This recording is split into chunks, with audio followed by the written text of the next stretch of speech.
Hey, welcome back to the now suddenly spacious Gilbertson Aero Factory. It only took me about 10 minutes to get those wing stands taken down. It took me like 5 days to build them. Today is Sunday, the 21st of April, 2024. It's about 2 o'clock in the afternoon. I have a little bit of time to get these trailing edges riveted, and then I have to move on to other projects that are not airplane related, and in another day or 2 days, I suppose I'll be heading back up to Fort Worth on another work trip. So we'll just get this done. I'll feel like I've accomplished something, and then I'll do stuff that's not as fun as building an airplane. But for now, let's build an airplane. All right, quick note before we get into the actual airplane building.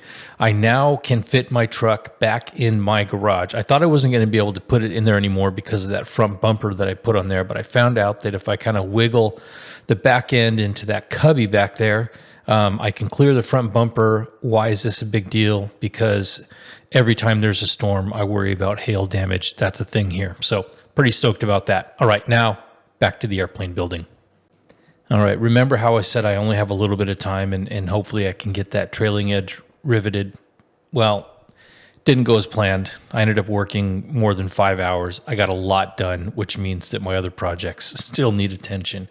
But this was just a really fun working day, and yeah, the weather is so nice today.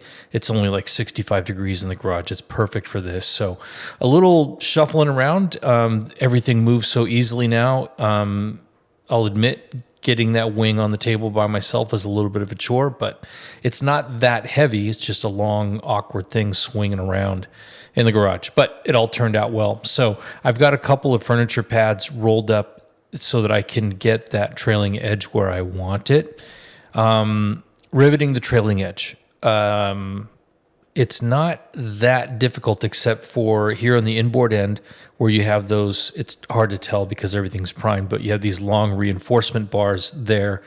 And those rivet heads are very close to the rivets that you're trying to squeeze, and you just can't squeeze any of these right here.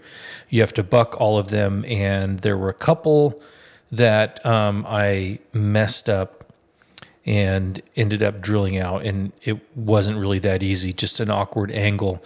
On the corner of the table there, I have this thin bucking bar, I think, that I got from Cleveland to kind of get into tight spaces, and that was really the only thing that would work for me in here because it has an angle, so to speak, so that you can get the bucking bar square over the rivet that you're bucking and still kind of slip it underneath the one that is connecting the rib to the that reinforcement bar.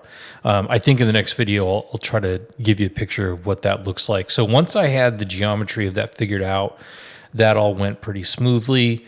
And yeah, then I just kind of rolled through it. First thought today was that I was going to go ahead and just rivet the trailing edges of both wings.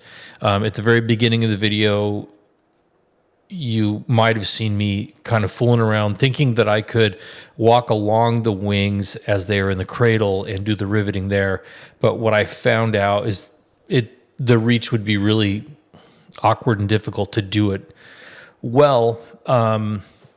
So the wing came onto the table. Once the wing came onto the table, then it became pretty clear to me that anything that I need to do in the swing is going to happen before I get the other one off. We're not going to get into the business of repeatedly taking these wings out of the cradle and putting them on the table. There's too many opportunities to swing that thing around and damage stuff. So, once I got through this trailing edge, again, the inboard portion was a little bit tricky, but that all turned out fine.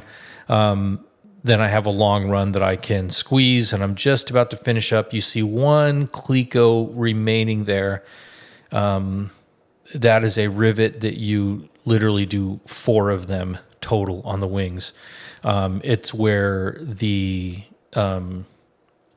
skins overlap and meet the spar. So anyways, that's done. Messing around with the plans and want to get myself square. I'm going to go ahead and get into doing the aileron brackets. That's the next thing up.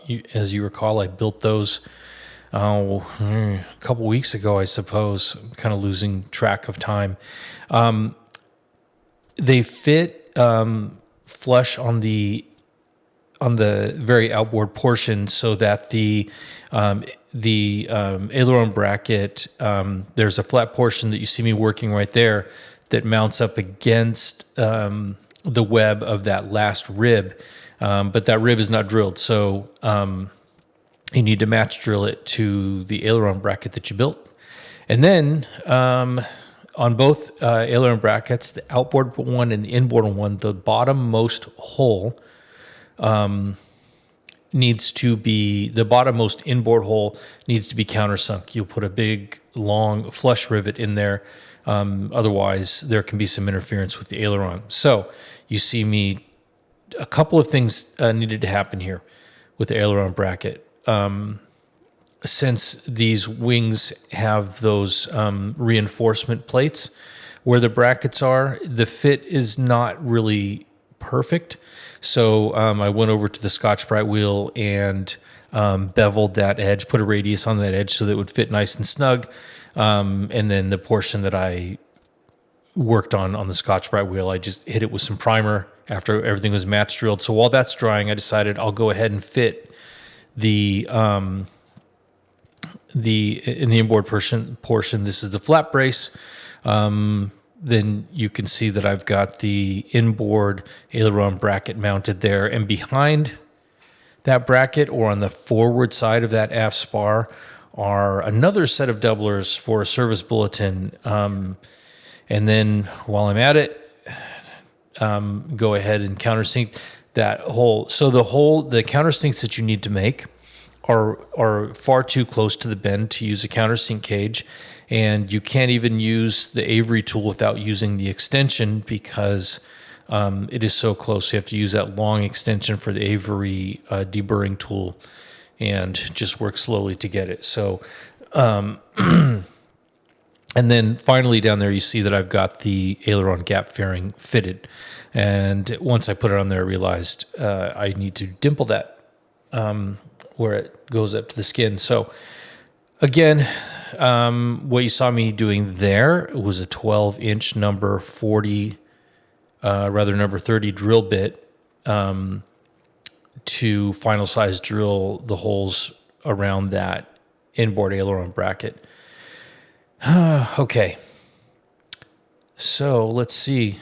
I'm actually mounting the aileron bracket outboard there.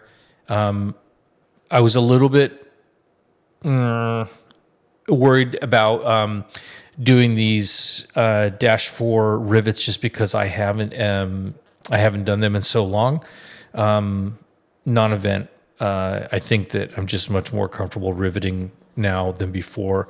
I think there was one that I had to redo because it was a universal head rivet and the cup set kind of skipped right at the end and cracked the head. But other than that, this was great. So I see that I've got maybe a minute left here. So last reminder, you're going to have to do some fine tuning on the aileron brackets to get them to fit snugly. You're going to have to countersink those holes, so pay close attention to the rivet callouts. And then when you get to that inboard one, the rivet, the service bulletin packet for those doublers, which are kind of funky the way that they all fit together, like a Chinese puzzle. They come with 3 separate bags of really long rivets to do that whole thing.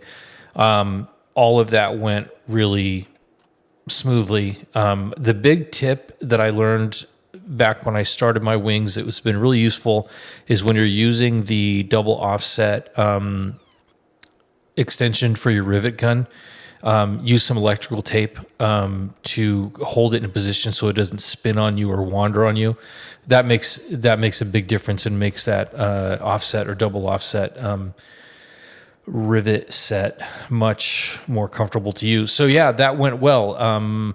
I got both of those brackets riveted on, and what I owe now is just the riveting of the aileron gap fairing and flat brace. We'll do that later. See ya. Thanks for being here.